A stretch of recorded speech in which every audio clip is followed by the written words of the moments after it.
July 8, 1896, Chicago. The Democratic National Convention is in the middle of a fierce argument over money. Here is the short version. For decades, both gold and silver had backed American currency. But Congress had quietly ended that in 1873, making gold the only standard. Western farmers who were drowning in debt called it the crime of 1873. They wanted silver back.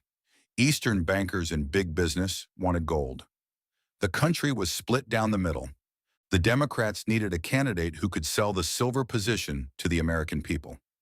What they got was a 36-year-old former congressman from Nebraska that almost nobody outside his home state had ever heard of. William Jennings Bryan stepped to the podium that night and delivered one of the most electrifying speeches in American political history. He spoke for the farmers, the laborers, the small business owners.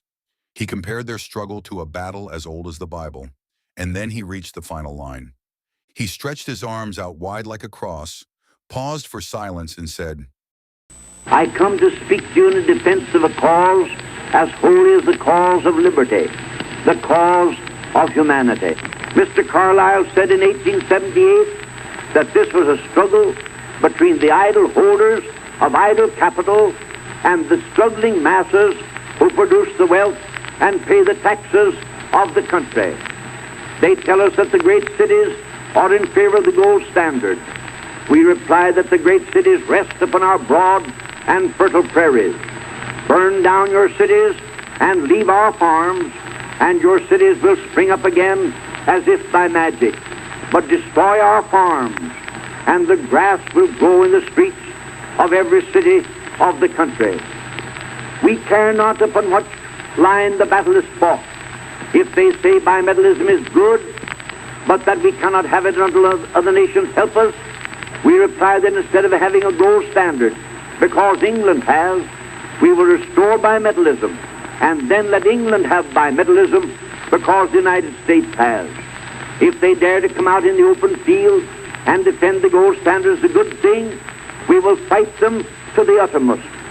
Having behind us the producing masses of this nation and the world, supported by the commercial interests, the laboring interests, and the toilers everywhere, we will answer their demand for a gold standard by saying to them, "You shall not press down upon the brow of labor this crown of thorns.